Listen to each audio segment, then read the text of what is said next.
สวัสดีครับในคลิปนี้ก็เป็นคลิปประกอบหนังสือมือใหม่หัดซ่อมอินเวอร์เตอร์กันนะครับวงจรตัวอย่างนะครับในตัวอย่างก็จะอยู่ที่หน้า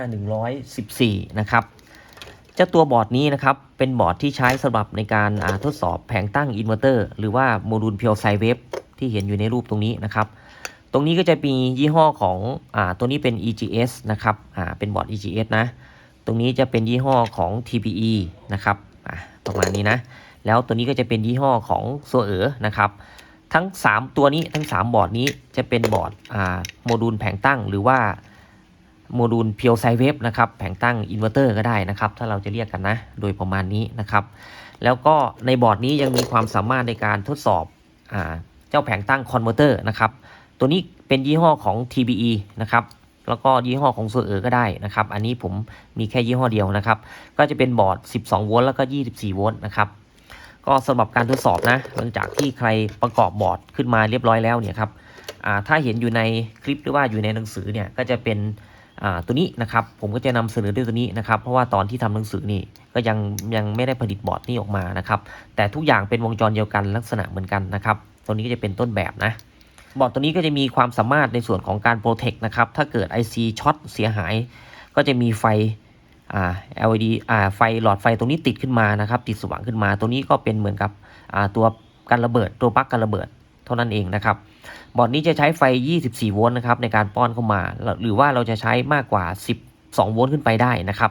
แต่ก็แนะนำว่า24โวลต์เพราะว่าเราจะได้เทสในส่วนของตรงนี้ได้นะครับ12โวลต์หรือว่า24โวลต์ในชุดแผงตั้งตรงนี้ปกติเจ้าตัวแผงตั้งตรงนี้ไม่ค่อยมีปัญหานะไม่ค่อยมีปัญหาแต่ว่าปัญหาก็คือจะอยู่ในส่วนของบอร์ดอินเวอร์เตอร์หรือว่าโมดูลเพียวไซเวฟเป็นหลักเท่านั้นเองนะครับคราวนี้มาลองทดสอบกันดูครับหลังจากที่เราประกอบบอร์ดเรียบร้อยแล้วเนี่ยในการเซตอัพบอร์ดนะในการเซตอัพบอร์ดก่อนนะครับเราจะต้องเซตอัพไปที่ขา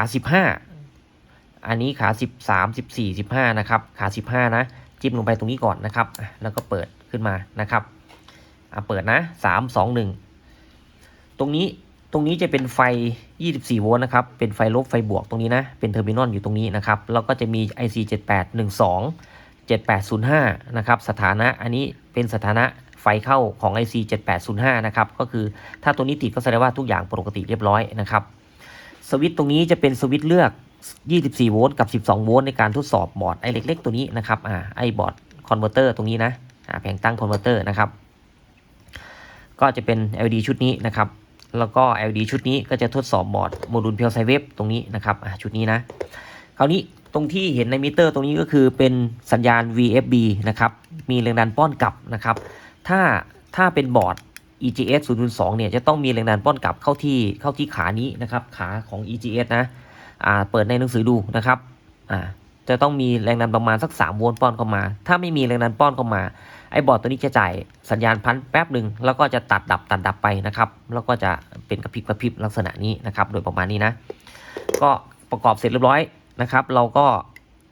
หมุนที่ทิมเมอร์ตรงนี้นะครับหมุนทิมเมอร์ตรงนี้เราสังเกตดูแรงดันตรงนี้นะครับจะขึ้นจะลงนะประมาณนี้นะครับก็ให้อยู่ที่ประมาณสัก3โวลต์นะครับ3โวลต์นะ3โวลต์หน่อยประมาณนี้หรือ3โวลต์เป๊ะๆก็ได้ประมาณนี้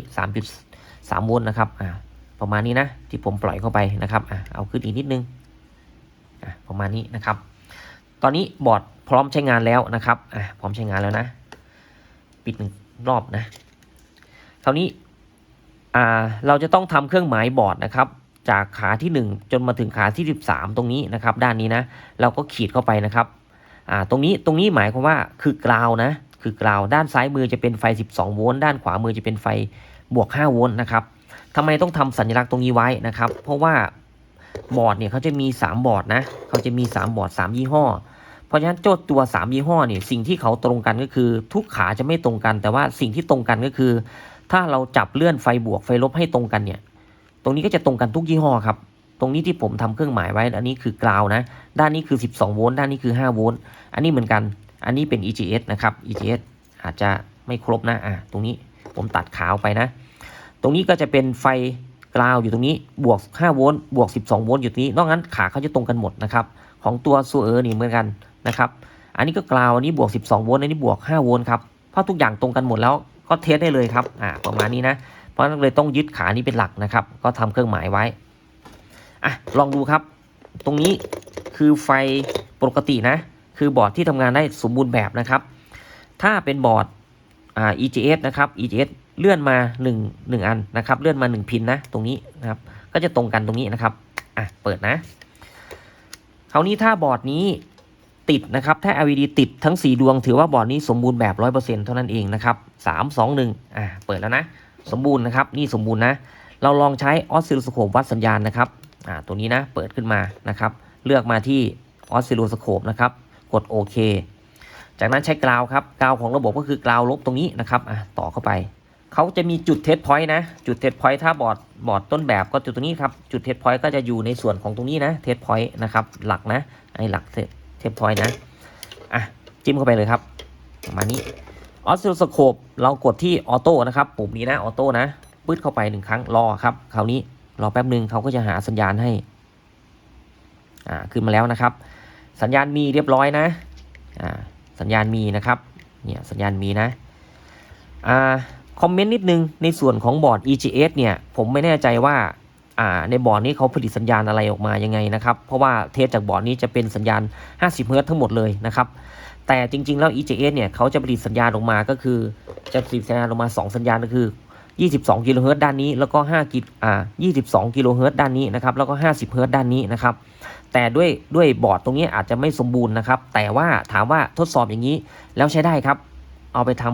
ปใช้งานจริงก็ใช้ได้แล้วเขาจะผลิตความถี่ออกมาเองนะครับผมก็จะต้องหาต่อไปว่าอาจจะต้องป้อนอะไรอีกสักอย่างบอร์ดถึงจะผลิตความถี่ออกมาได้สมบูรณ์นะครับโอเค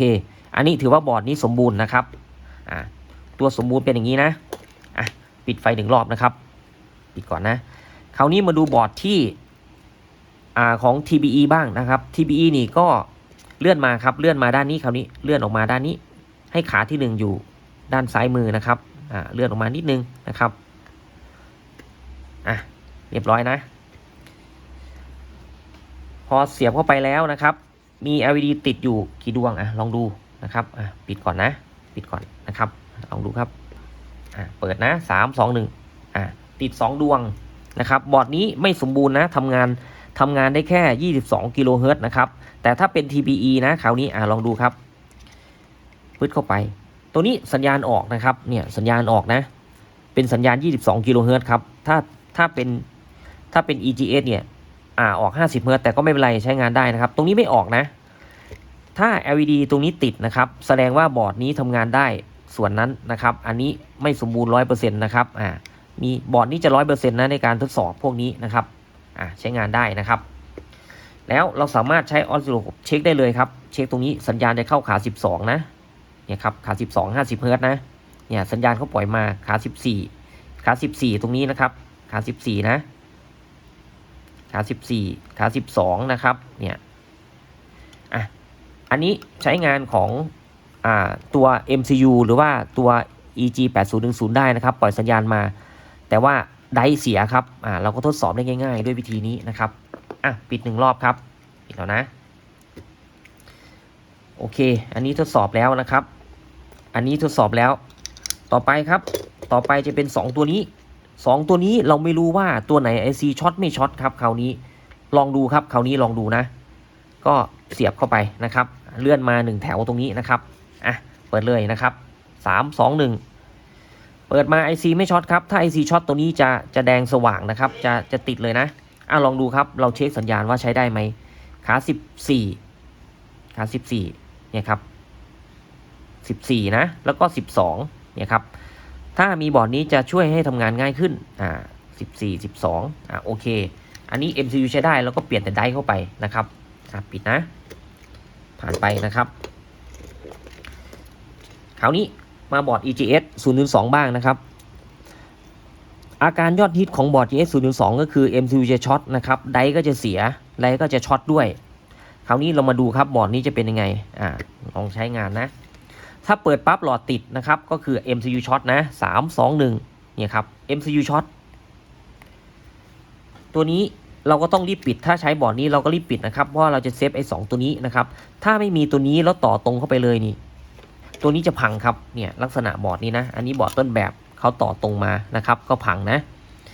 โอเค MCU ช็อตนะครับตัวนี้เราก็เปลี่ยนนะครับเอา MCU ออกหรือบางที MCU ไม่ช็อต เราต้องถอดไดตัวนี้2ตัวนี้ออกพอถอดออกเสร็จยังช็อตอยู่ก็คือเหลือตัวนี้ครับก็เท่านั้นเองนะส่วนตัวนี้ MCU ไม่ช็อตก็เทปไปแล้วนะเปิดนะครับเนี่ยใช้งานได้นะใช้งานได้ตามปกตินะครับปิดนะต่อมาครับตัวนี้แน่นอนน่าจะช็อตนะเพราะดูจากลักษณะภายนอกน่าจะช็อตนะตัวนี้เสียบตรงไหนเสียบตรงๆเลยนะครับเนี่ยเสียบให้เต็มบอร์ดด้านซ้ายมือเป็นหลักนะครับเท่านั้นเองนะเปิดนะครับ3 2 1ช็อต 100% นะครับตัวนี้บอร์ดก็เซฟไว้นะโอเคเสร็จแล้วเรียบร้อยในส่วนของเพียวไซเวฟนะครับได้ประมาณ3-4บอร์ดนะครับถ้ายี่ห้ออื่นเราก็ต้องไล่ขาดูนะครับคราวนี้มาเป็นในส่วนของตัวนี้บ้างนะครับคอนเวอร์เตอร์นะตัวนี้12โวลต์24โวลต์นะครับผมจะเอาที่24โวลต์ตัวนี้จะมีเทคนิคในการใช้นิดนึงนะครับสมมุติว่าเราต่อใช้งานอย่างนี้แล้วก็เสียบบอร์ดเข้าไปนะครับเสียบบอร์ดเข้าไปเปิดนะครับเปิดปั๊บแล้วถ้าเกิด LED 2ตัวนี้ไม่ติดแต่แดงตัวนี้ก่อนนะครับอาจจะเป็นลักษณะนี้นะก็ให้เราทำการดึงออกเลยไม่ต้องถอดปลั๊กนะครับดึงออกจากตรงนี้นะครับแล้วเลื่อนมา24นะให้เป็นโมดูล24ตรงนี้แล้วก็เสียบเข้าไปครับเสียบเข้าไปปึ๊ดไม่ช็อตนะอันนี้ถือว่าทำงานได้สมมุติว่าผมมาที่12โวลต์12โวลต์ซึ่งตัวนี้เป็น24จะต้องเออร์เลอร์จะต้องไม่ทำงานเนี่ยครับเกิดไม่ทำงานตัวนี้จะเป็นสถานะบอก under หรือ over นะครับแต่จะไม่บอกว่าไฟเกินหรือไฟต่ำนะจะไม่บอกว่าเป็น over หรือ under นะครับก็จะรวมกันมานะครับเอาออกนะเอาออกใส่เข้าใหม่ปึ๊บเนี่ยครับอันนี้บอร์ด24นะก็เช็คได้นะครับบอร์ด12ครับบอร์ด12จะต้องติดสีเขียวใส่เข้าไปปึ๊ดเข้าไปอย่างนี้ครับสมมุติผมเลื่อนไปที่24โวลต์เนี่ยโอเวอร์ทันทีนะครับแต่เขาไม่บอกว่าโอเวอร์หรืออันเดอร์นะเอาใส่เข้าไปใหม่เนี่ยใช้ไม่ได้ครับพอเลื่อนมาเป็น12ก็โอเคบางทีเลื่อนมาเป็น12ตัวแดงติดก็ดึงออกลักษณะนี้ใส่เข้าไปเนี่ยครับโอเคนะ24ครับ24ใส่เข้าไปตรงนี้ปึ๊ดยังไงก็เป็นงี้เปิดมา24ครับคราวนี้เปิด24แล้วจะเป็นลักษณะนี้ครับก็คือบอร์ดเขายังไม่ได้รีเซ็ตนะยังไม่ได้รีเซ็ตนะครับเราดึงออกเลยดึงออกนะครับแล้วก็เสียบเลยเอาใหม่นะดึงออกแล้วก็ใส่เข้าไปเนี่ยครับลักษณะนี้นะเหมือนดันเราวัดสัญญาณได้นะครับวัดสัญญาณได้ก็จะมีจุดเทสพอยต์วัดสัญญาณนะก็จะมีตรงนี้เนี่ยตรงนี้ครับกดออโต้ครับ1ครั้งสัญญาณจะออกประมาณสัก34กิโลเฮิรตซ์นะครับ33-34นะ